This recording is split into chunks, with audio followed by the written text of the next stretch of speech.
everyone, and welcome to this short video about sway. In ballroom dancing, you will hear the term sway used quite a lot, often alongside the word swing. You'll hear there's not enough swing and sway. Actually, the two things are quite different, but when put together, it creates a certain type of movement across the floor, which is nice to watch. But here in this video, we're just going to talk about sway. Sway is basically used to create shapes, nice shapes, or also as a kind of break. So when you are moving and you've got a lot of momentum across the floor and you need to stop or slow down or change direction, you'll often use sway as a kind of break to counterbalance that strong movement. But actually there are three types of sway. Sway number one is the technical sway. Sway number two is the broken sway. And sway number three is the cosmetic sway. If we take sway number one, what it is, it's basically a sway that comes right up from the floor, through the ankles, through the knees, through the hips, through the body, the sides of the body, and up through the head. So it's like that, so right up from the floor. It's quite a big shape, a big curve. And this is very often used, or actually mostly used, as the break when you've got a lot of momentum in your movement. Especially in 1, 2, 3 of a natural turning waltz, which is the forward side close. If you get a lot of momentum going when you're doing that, when you do the side and up to the close, you want quite a lot of technical sway right from the feet, ankles, knees, hips, body and up to the head to counterbalance that movement in order to then slow down and then control the next step.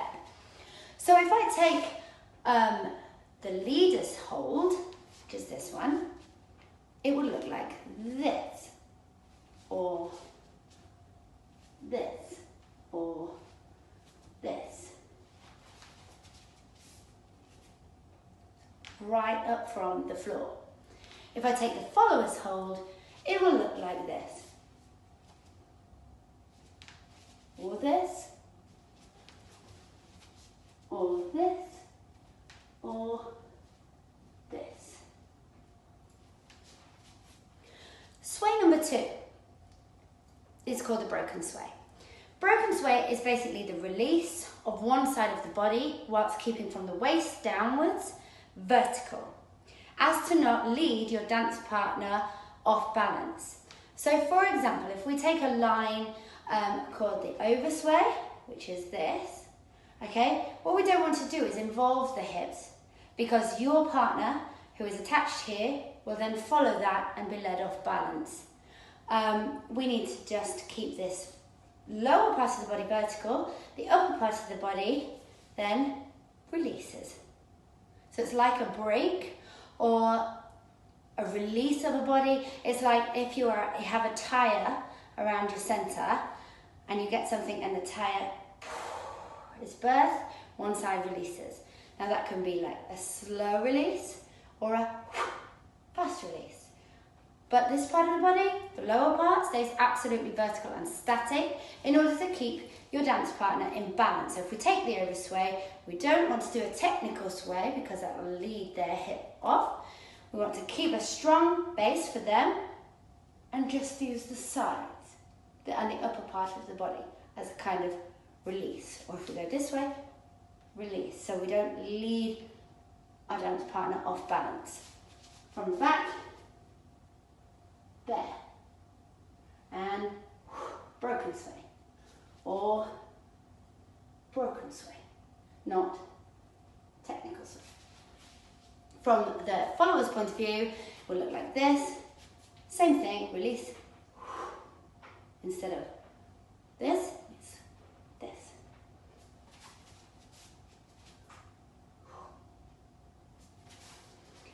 The third type of sway is cosmetic sway. Now this is the only sway which doesn't involve movement in the head. If you've realised in the last two, we've had technical sway, head moves quite a lot. Broken sway, head is still moving quite a lot. Cosmetic sway, you keep a vertical line through the body right up to the top of the head, and it's almost an illusion of a sway. So in order to keep maybe an outside partner position, or you want to give the illusion of quite a little bit of sway, you then use your shoulder blades to pull down either side, which then goes with the shoulders, while keeping your elbows in line in your hold. This is cosmetic sway, the only type of sway which doesn't really move the head. So basically a feather step in a foxtrot, if you've learned it, or any step, maybe an outside partner step where you're still moving in the same direction afterwards, you'll keep your head the same and just use your shoulder blades to create a cosmetic sway. If I turn around, there. Not technical, not broken, cosmetic. From the follower's point of view, cosmetic, there. Obviously the followers have more of a head to the left, so it affects it a little bit more with the head. But basic cosmetic sway, if we want to understand it, is used by pulling down the shoulder blade in order to give the illusion